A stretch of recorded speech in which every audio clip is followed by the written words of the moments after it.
Okay, so before we start, I want to quickly apologize for using text-to-speech instead of my real voice. I'm foreign, and I don't want to irritate you with my stupid accent. But let's just go straight into the video. Aquarium. You know, I've always wanted one. Watching fish slowly and gracefully swim through a body of water before my eyes, was always filling me with that hard-to-describe, peaceful feeling. Like I could get completely relaxed, focus all my attention on that cute little stone that one of the fish hidden behind and forget about the world around me.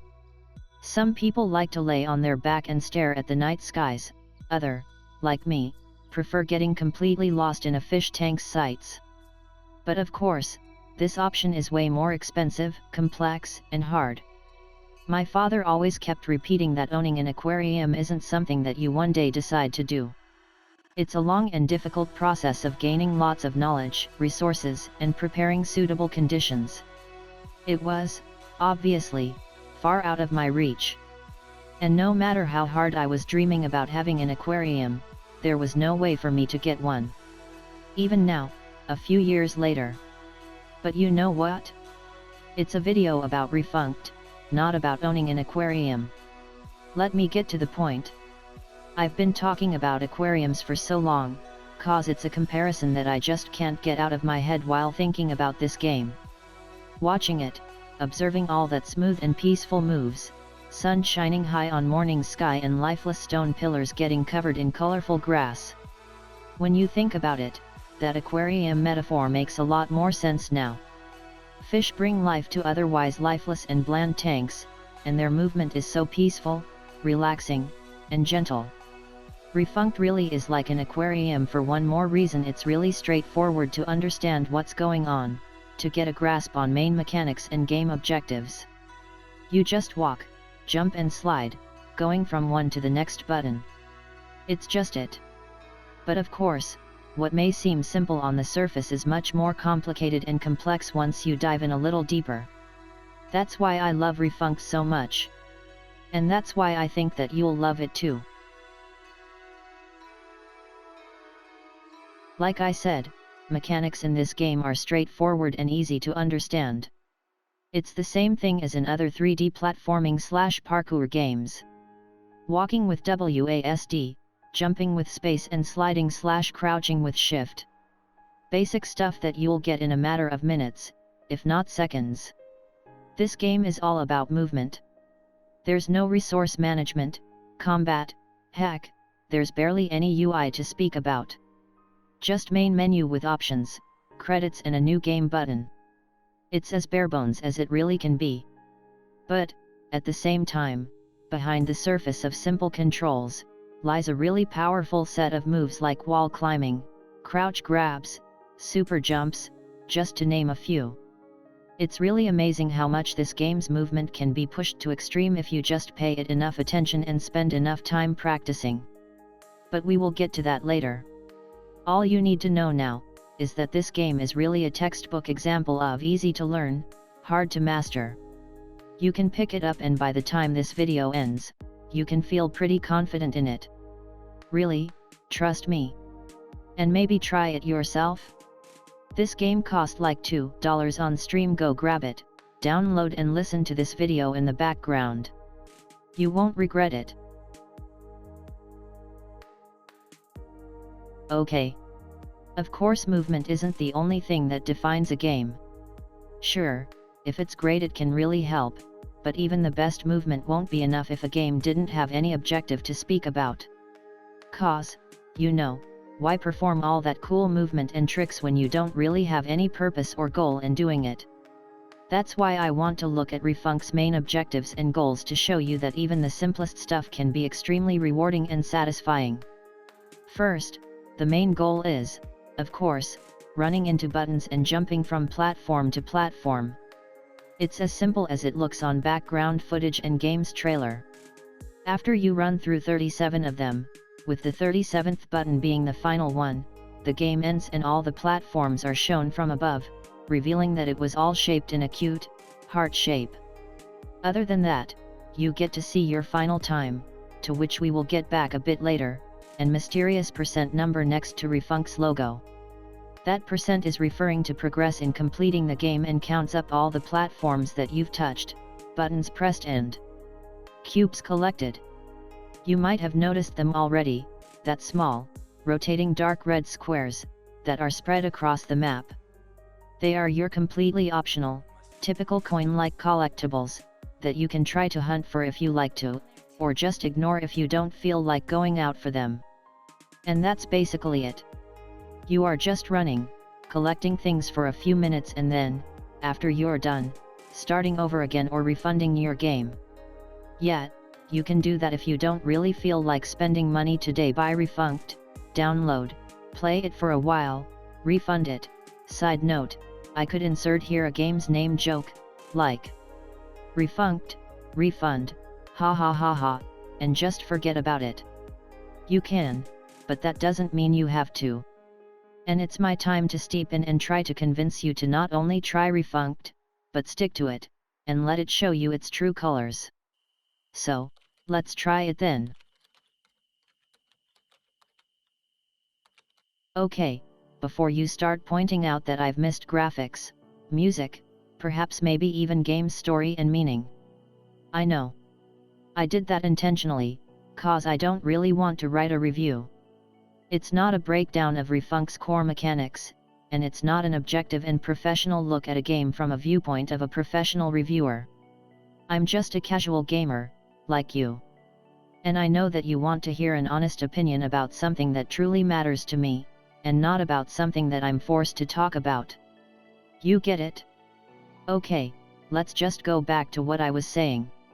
Remember when at the start of this video I've started talking about aquariums and fish? I want to return to that comparison because I feel like it may help me explain to you my complicated relationship with Refunct. So, at first glance it seems really straightforward and relaxing. Just staring at it makes you feel calm and peaceful. Same thing with aquariums full of fish. It's almost mesmerizing, to be honest. But at the same time, when you start to own a big fish tank of your own, things may start getting a little more complicated. You know, I have zero first-hand experience on that matter, but from what I've gathered back in the days, I know that to successfully own an aquarium and keep your fish happy, you need a lot of stuff and knowledge. Like, a lot. Side note, and no, I'm not going to start listing it here, you can just Google it up if you're curious. Making sure that temperature, water pressure, and all that other things are all perfectly balanced and fine can be hard and stressful. Not all people can do it and be responsible enough to be a fish owner. I know that I, myself really can't. And that's okay, the majority of people only interact with fish in aquariums by observing them from a certain distance, while the much smaller rest actually does something more with them. It has always been that way, the majority of people have only surface level knowledge about something, while the much smaller rest knows almost everything related to that subject. And how is that related to Refunct? You see, like I've told you multiple times, movement in this game is really like an aquarium. You can just observe the fish now and then, keeping your knowledge limited to the surface level, but you can also try to actually own one, and try to learn all those things that comes with it. Like I've refused to talk about specifics about owning an aquarium, I either won't talk in details about mastering Refunct. There are so many better videos and tutorials talking about this topic, so I won't even try to do that myself. But I'd like to at least try to describe to you how I felt while learning to master and speedrun Refunct. My first game felt really amazing. Intuitive and responsive movement, good level design, nice graphics. I was really drawn into that. While listening to some music or podcast in the background, I've completed my first ever run. It took me like 15 minutes or something like that. And then I kept playing. That timer that shoved up at the end screen. It was something that pushed me to try again. To try to lower my time, to overcome my weaknesses and always get up after a failure.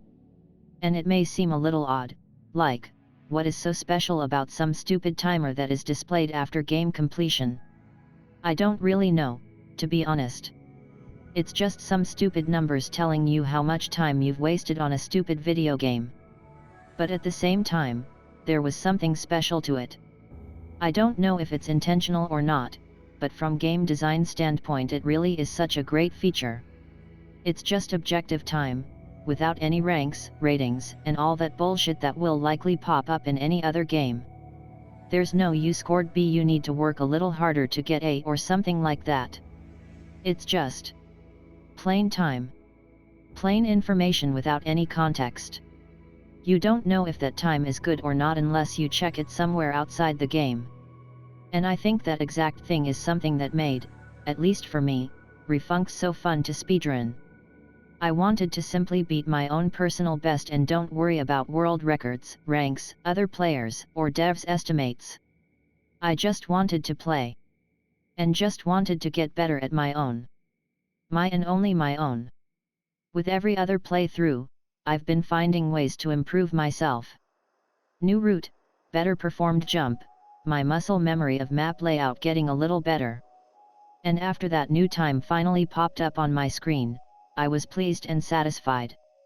Because I've been coming back to my own, old personal best, comparing that new sweet time to that first, initial 15 minutes. And not to all that ranks, other players' achievements and ratings. It was my progress documented by no one other than me. It was just me, alone in my room, smiling at Refunct's endgame screen, cause from 15 I went down to 10 minutes to complete the whole game. And it was the exact moment that it just clicked in me. I often find myself really struggling with motivation while playing games. You know, it's either that feeling of being completely overwhelmed by others' achievements, records, ranks, ratings, list of things to do, collect, and excel in, or quite the opposite, a feeling of don't really knowing what to do or even why to try to achieve something in the first place. Refunct, on the other half, is different. The game isn't giving you any motivation, it's not pushing you towards anything or shoving you your goal, that place at the end of your player's journey. It's almost competently hollow in that matter. And the key word is, of course, almost. It strikes that perfect balance between giving too much and taking away too much. Just that one stupid timer. That one stupid timer that pushed me to even making this video in the first place. I've fallen in love with Refunct not because of its graphics, music, overall aesthetics, or even movement. I've fallen in love with Refunct because of this one little stupid timer. But of course that timer wouldn't shine that bright if not for consistency. And I want to talk about it for a little bit. You see, every single game of Refunct is exactly the same. I mean, exactly. Here you won't find even single example of RNG, change of map layout or anything like that. It's all the same every time you play. And you may argue that that makes this game boring and repetitive. But, at least for me, it couldn't be further from the truth. Like I've told you, mine love with Refunct is caused mainly because of the way that this game motivates me and pushes me towards my self-improvement. And that wouldn't be really possible without that consistency. You see, in Refunct, just because of that repetitiveness, every single mistake you make is only your own fault. There is no RNG to blame, no changed map layouts, no unexpected events. Everything is on your shoulders. And that, of course, means that every defeat hurts 1,000 times more than in other games of that type. And it really do. But at the same time, every victory feels 1,000 times better. You haven't just won the winning ticket, you've earned it all just by yourself. And that, combined with that purely objective timer that pushes you to grow and overcome your previous times, makes for a game that is just unbelievably satisfying and motivating. Everything is in your hands, you don't have to worry about bad RNG screwing you over and over. It's just you, your controller or keyboard, and Refunct. Just it. We all live in the 21st century. And despite that this times may bring us a lot of benefits, it, of course, has its flaws. One of them is our little and ever-shortening attention span. I have lots of problems with it myself. I'm a huge literature fan, but I don't know, these days I just can't bring myself to sit in one place with one book and read for a longer periods of time. It's not that book itself is bad or boring, it's purely on my side. I just need a break, put it on aside for half an hour, watch some stupid shit on my phone and then return to reading. My attention span is frighteningly bad, and it's only getting worse. And I know that a lot of you may relate to that feeling. Very often I find this really frustrating because I really want to read or watch it, to appreciate that one story or another, but I just can't. I am physically unable to do it. But I've been finding some shortcuts and tiny solutions that helped me partly solve this problem. One of them is, like you probably have already guessed, Refunct. I have this tendency to divide games that I play into two main categories. One of them is, let's call it, non-focus games, and the other is opposite of them, so, focus games. Non-focus games are games that don't really have any plot, that are usually multiplayer and that I've completed a lot of times already. To name a few, Rocket League, CSGO, Minecraft, ETS2. And focus games are games that require from me lots of attention, that I've never completed before, and ones that have lots of story, dialogues, or cutscenes. Like GTA series, visual novels, or logic/puzzle games. Refunct is of course undeniably king of that first, non-focus games category. It's engaging, for sure, but due to its consistency, it can be played almost like on autopilot. You have everything memorized, you don't have to worry about any surprise and RNG elements, you are just free to sit down with the game, put some nice music or podcast on and start playing.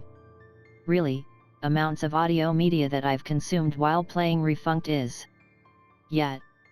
So, even if you are not really interested in mastering this game's mechanics, beating your own records and all that stuff that I've spent so much time explaining, this game may still be for you because of that. And while it's really weird thing that I can compliment about the game, I have to give credit where credit is due. Refunct is, at least for me, feel free to argue in the comments, one of the best, if not the best game, that you can play on autopilot while consuming other media over it. You can't change my mind. I've said some words in this short video. You know, just a few. I've compared Refunct to an aquarium for some reason, then spent half of this film's length just complimenting all over its mechanics, consistency, and power to motivate player through its journey of self-improvement, closing it with showing this game's ability to be played almost on autopilot. Honestly, I have nothing more to tell you. I love Refunct and I sincerely hope that at least some of you will fall in love with it too. Really, go grab it on Steam, it's literally for like $2 or something. Link is in description. At least try it, okay, give it a chance. Because it, truly, deserves it. And while you're already down here in description, leave a like or dislike and subscribe to my channel. It's my first video of this kind, so, you know, I'm kind of nervous. I don't want to promise you anything, but I'll at least try to upload something in the future. Ugh. That's it. Go and enjoy this great game, support its creator, check up our speedruning community. All links are in description. I hope you liked this video and you know, maybe, you'll stick for a little longer. Goodbye, see you soon. PSS. If you wanna check out how legit Refunct speedruns look like, go to my other channel. Link is in the description.